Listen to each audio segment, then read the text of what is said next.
আজকে যে কন্টেন্টটা আপনাদের সামনে দেখাবো এবং যে জিনিসটা আপনাদের বোঝাবো, ভিডিওটা দয়া করে স্কিপ করবেন না। তাহলে আপনারা বুঝে যাবেন যে আপনাদের লাইফে যত আইডেন্টি ডকুমেন্ট আপনারা বানাচ্ছেন বা কোথাও গিয়ে আপনারা সাইন করছেন বা কোথাও গিয়ে আপনাদের নাম আপনারা বলছেন, ওনারা এন্ট্রি করছেন, বা বিগত ফেলে আসা দিনগুলোতে আপনারা যেভাবে আপনারা নাম এইসব জিনিস আপনারা করে এসছেন তার ডিটেলস আজকে আমি আপনাদের সামনে তুলে ধরবো। আমার রানিং থাকা এক ভিডিওতে, এই আয়ুষ্মান কার্ডের ভিডিওতে একজন আমার সাবস্ক্রাইবার উনি একটা কমেন্টস করেছেন। সে কমেন্টসটা খুবই হাইলাইট এবং উনি যেটা বলেছেন ওটা বোঝার মতন এবং ওটা পাবলিককে বোঝানোর জন্য মানে এমন কিছু একটা উনি লিখেছেন, সেটা আমি আপনাদের প্রথম একটু পড়িয়ে দেখাই। এবার দেখুন, আমি মোবাইল স্ক্রিনে এসেছি। মোবাইল স্ক্রিনে আসার পরে আমার যে ইউটিউব স্টুডিও আছে আমি ওইটাতে ওপেন করব। ওপেন করার পরে আমি এখানে চলে যাব। আমার কাছে যে উনি কমেন্টসটা করেছেন, আমি সেই বেল আইকনেই যাব। বেল আইকনে যাওয়ার পরে এই ব্যক্তি যে বিজয় দাস, উনি কিছু কমেন্টস করেছেন। যে কথাটা বলেছেন সেই কথাটা মানে খুবই ভাবার বিষয় এবং আপনাদের ও বোঝানোর বিষয়। কারণ যে জিনিসটা উনি বলেছেন কথাটা খুবই সেন্সিটিভ কথা। এখানে বলেছেন কি বলেছেন একটু দেখুন আপনারা। দাদা, আমার ওয়াইফের রেশন কার্ডে ফ্যামিলির হেডের সাথে সম্পর্কটা ডটার ইন ল এর জায়গায় শুধু ডটার হয়ে গেছে। এটা সংশোধন করব কি করে?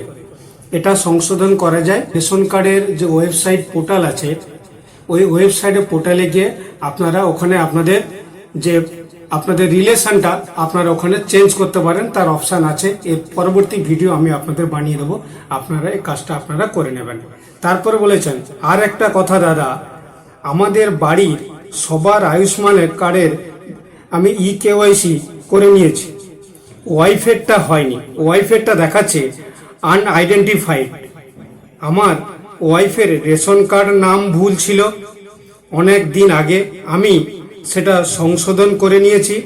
আধার কার্ডের সাথে লিঙ্ক করে রেশন কার্ড চেক করলে নাম ঠিক দেখাচ্ছে, কিন্তু আয়ুষ্মান ভারতে KYC করার সময় আগের ভুলটাই দেখাচ্ছে। এটা নিয়ে খুব সমস্যায় আছি। এই সমস্যার সমাধানে যদি একটু হেল্প করতেন তাহলে খুব উপকৃত হতাম। অবশ্যই আপনি আমার ভিডিও দেখেছেন, আমাকে আপনারা কমেন্টস করেছেন। আমি আপনাদের বলেছিলাম ওই ভিডিওতে যদি আপনাদের কোনো প্রবলেম হয় আপনারা কমেন্টস করবেন, আপনাদের কমেন্টসের উত্তর সর্বদা আমি দেব। আপনি যে সমস্যার সমাধানের উত্তর আপনি খুঁজে বেড়াচ্ছেন, আমিও সেই প্রশ্নের সমস্যার উত্তর খুঁজে বেড়ানোর জন্য আয়ুষ্মান ভারতের অফিসে গিয়ে পৌঁছে গেছি চিফের কাছে। আমি যখন ওখানে পৌঁছি তখন আমাকে এন্ট্রি দিচ্ছিল না। আমি যখন বললাম একজন সোশ্যাল ওয়ার্কার, সোশ্যাল ইনফরমেশন আমি গাইড করি পাবলিককে, আমি ইউটিউবে কাজ করি, আমি তার জন্য ওনার সঙ্গে দেখা করব। তখন সিকিউরিটি খুব মুশকিলে আমার কাছে ওনাকে পাঠিয়েছিলেন।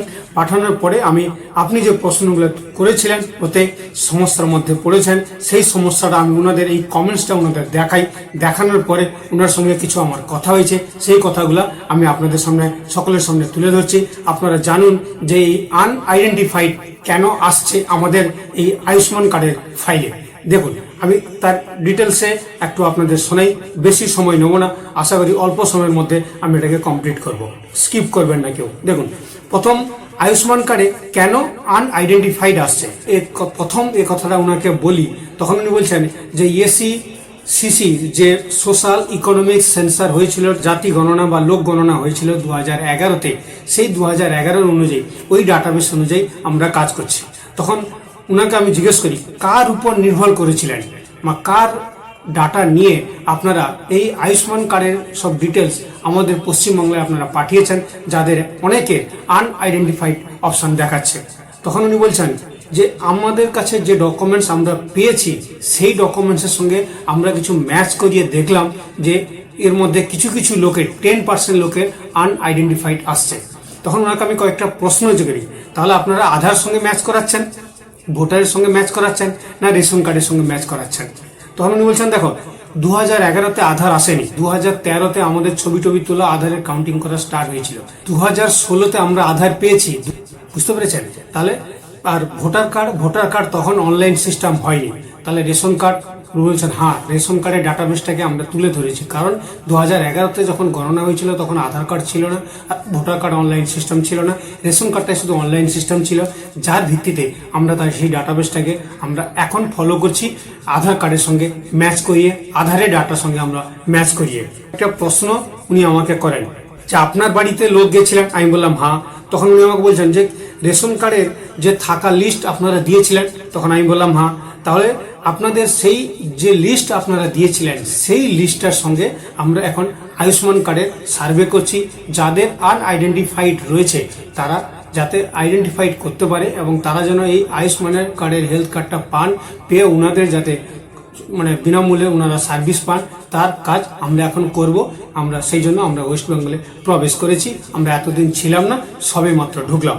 তখন ওনাকে কয়েকটা প্রশ্ন জিজ্ঞেস করা হয়, তখন আমি করি যে আয়ুষ্মান কার্ডে যে নামটা যে ভুল দেখাচ্ছে, অনেকের নাম ভুল আছে, যেমন আমার ঘরের একজনের আছে, তার সবকিছু ডকুমেন্টস আছে তপন কুমার জানা, কিন্তু তার এখানে লিস্ট এসে তপন জানা, কিন্তু তার আনআইডেন্টিফাইড রয়েছে।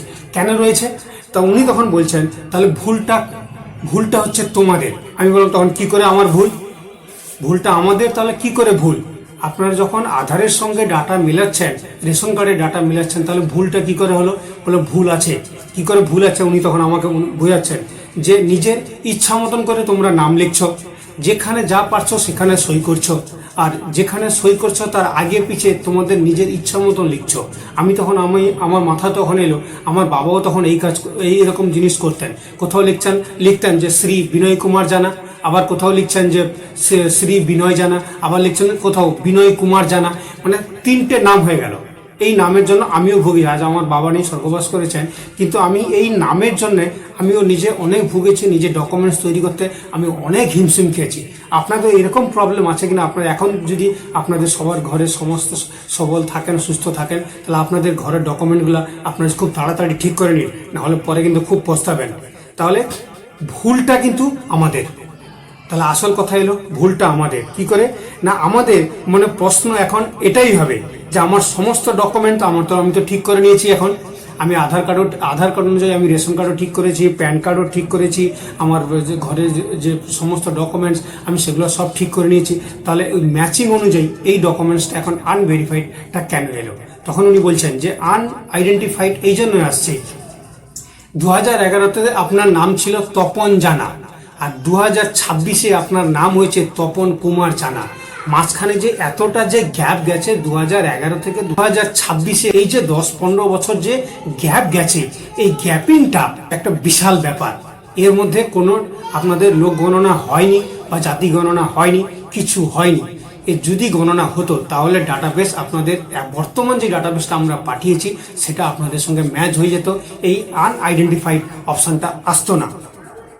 তাহলে এখন এই পরিস্থিতিতে দাঁড়িয়ে যে আধার কার্ডের সঙ্গে আপনারা ম্যাচ করাচ্ছেন কিসের ভিত্তিতে? উনি বলছেন আধার যে কার্ডটা, সে আধার কার্ডটা হচ্ছে একটা ইলেকট্রনিক্স ডিজিটাল আইডেন্টিফিকেশন নাম্বার।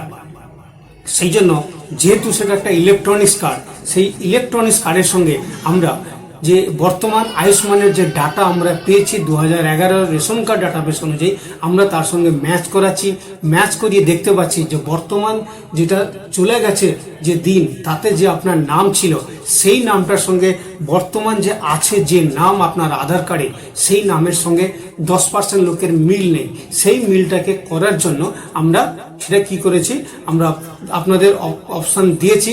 আপনারা ওখানে আগে আপনাদের কিছু কাজ আছে, সেটাকে আপনাকে করে নিতে হবে। কি না, সমস্ত ডকুমেন্ট আপনাকে ঠিক করতে গেলে, মানে আপনার ভোটার কার্ড এবং রেশন কার্ড এই দুটোকে ঠিক করতে গেলে সর্বপ্রথম আপনাকে আধারটা একবার চেক করে নিতে হবে। আধারের ওয়েবসাইটে গিয়ে দেখবেন অনেকের আধার কার্ডে, মানে মহিলাদের বিশেষত, ওনাদের গার্ডিয়ানের নাম থাকে না। আমি আপনাকে তার একটা নমুনা এবং প্রমাণ দেখাচ্ছি। দেখুন, আধারের ডাটাবেস অনুযায়ী ইনার এখানে ক্যান্ডিডেটের নাম আছে, ঠিক আছে, এখানে নাম আছে, কিন্তু উনার এখানে গার্ডিয়ানের নাম নেই। বুঝতে পেরেছেন? আধারের প্রবলেম দেখুন, আমি আধারের প্রবলেম দেখিয়ে দিলাম না। আপনার আধার কার্ড অনুযায়ী আপনার ভোটার কার্ড এবং রেশন কার্ডে আপনার নিজের নাম, নিজের অভিভাবকের নাম, নিজের জন্ম তারিখ, নিজের ঠিকানা, এই এই যে চারটে জিনিস, এই চারটে জিনিসকে আমি আবার বলছি, রিপিট করছি: নিজের নাম, নিজের অভিভাবকের নাম, নিজের জন্ম তারিখ এবং নিজের ঠিকানা। এই যে চারটে জিনিস, এই চারটে জিনিসকে আপনার আধার কার্ড, ভোটার কার্ড এবং রেশন কার্ড, এই তিনটে জিনিসের সঙ্গে আপনাকে ম্যাচ করিয়ে রাখতে হবে। এই তিনটে জিনিসকে আগে ম্যাচ করাবেন। ম্যাচ করানোর পরে আপনার যে আনআইডেন্টিফাইড যে অপশনটা আপনার দেখাচ্ছে, সেই অপশানে গিয়ে আপনারা যে কোনো অপারেটরের কাছে যাবেন, তথ্যমিত্র কেন্দ্রতে বলুন বা আশা কর্মীদের কাছে বলুন, বা আপনার নিকটবর্তী কোনো যদি আপনার হেলথ সেন্টার থাকে সেখানে গিয়ে আপনি যান, বা আপনার কোনো হাসপাতালে যান, গিয়ে আপনার ওখানে ওই আনআইডেন্টিফিকেশন যে অপশানটা আছে সেখানে গিয়ে আপনারা ইকেওয়াইসিটা করে নেবেন। দেখবেন 4 থেকে 5 দিনের মধ্যে অ্যাপ্রুভাল হয়ে যাবে। তার মানে আপনার মনে যে প্রশ্ন ছিল যে আমার সবকিছু ঠিক থাকার সত্ত্বেও আমার আয়ুষ্মান কার্ডে এখন এই আনআইডেন্টিফিকেশন কেন দেখাচ্ছে, আমি আপনার প্রশ্নের উত্তরে আমিও খুঁজছিলাম, আমিও পৌঁছেছিলাম, ওনার কাছ থেকে সবকিছু বুঝলাম, আপনাকেও সেই ইনফরমেশনটা আপনাদের সকলকে দিয়ে দিলাম এই ভিডিওটার মধ্যে। আপনারা সেই ইনফরমেশনটা আপনারাও পেলেন।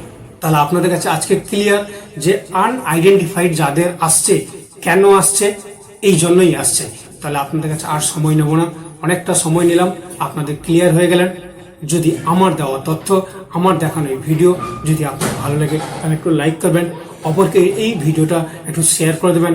অপরদের জানার খুবই দরকার কেন আমাদের এই আয়ুষ্মান কার্ডে আনআইডেন্টিফাইড এলো।